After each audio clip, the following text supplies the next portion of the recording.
Hello बच्चों, let's read the question. So the question that we have is give reasons lakes freeze from top towards bottom and ice floats on water. So इन दोनों statements के हमें reason बताने हैं कि ऐसा क्यों होता है. So सबसे पहले हम अपनी फर्स्ट स्टेटमेंट देखते हैं, दैट इज जो लेक्स होती है it freezes from top towards bottom, that is ऊपर से नीचे को ये फ्रीज क्यों होती है. ओके, सो होता क्या है, जो हमारे पास अपर सरफेस होता है लेक का, it is in contact with the cold environment. So upper surface of lake is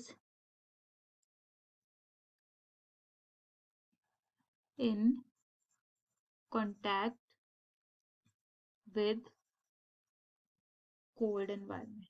okay, हमें पता है जब ठंड होती है तो क्या होता है, जो हमारे पास लेक का ऊपर वाला सरफेस होता है वो कोल्ड एनवायरनमेंट के साथ कांटेक्ट में होता है एंड वो फ्रीज होना स्टार्ट हो जाती है and starts to freeze.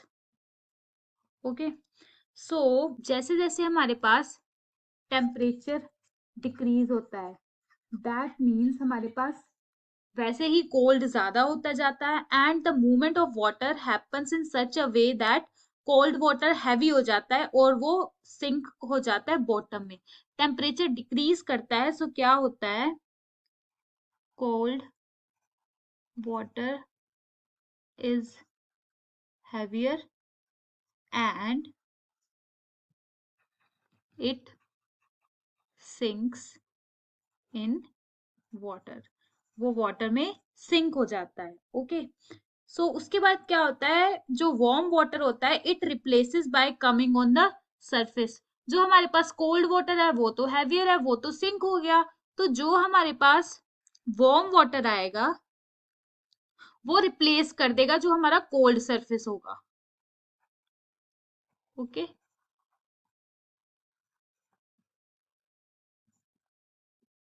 Cold surface. Okay, सो ये प्रोसेस रिपीट होता है until the temperature decreases below 4 degree Celsius.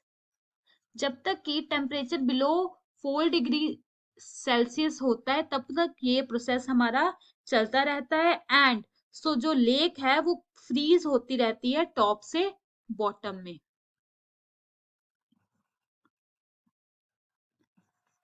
From top to bottom. So अगर हम इसको कंक्लूड करें तो हम ये बोल सकते हैं दैट जो हमारे पास अपर सरफेस होता है वो हमारे पास कांटेक्ट में होता है कोल्ड एनवायरनमेंट में. ओके, सो जैसे जैसे हमारा टेम्परेचर डिक्रीज करता है, जो हमारे पास कोल्ड वाटर होता है वो हैवियर होता जाता है और वो सिंक होना शुरू हो जाता है वाटर में.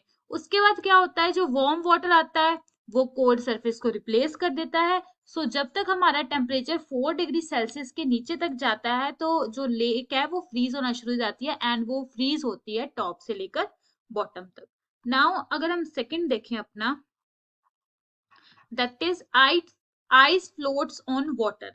ऐसा क्यों होता है? ओके, सो जनरली अगर हम देखें, जो वॉल्यूम होता है आइस का, ओके, वो ज्यादा होता है as compare to volume of water अगर दोनों का मास सेम होता है.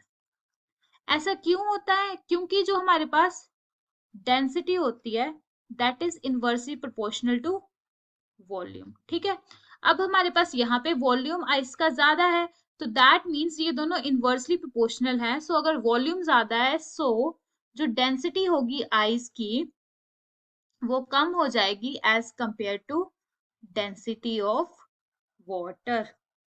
सो इसकी वजह से क्या होगा, क्योंकि आइस की डेंसिटी कम है सो आइस क्या करेगी, it will float on water. And also जो हमारे पास यहाँ पे है वॉल्यूम ऑफ आइस ज्यादा होता है as compare to volume of water. ऐसा क्यों होता है? क्योंकि जब हमारी वाटर क्या करता है, फ्रीज करता है, तो उसमें जो इंटरस्टिशियल स्पेस होता है वो ज्यादा होता है जिसकी वजह से उसका वॉल्यूम भी ज्यादा होता है एंड उसकी डेंसिटी कम होती है. And this is the main reason why this ice it floats on water due to the inverse relation of density and volume.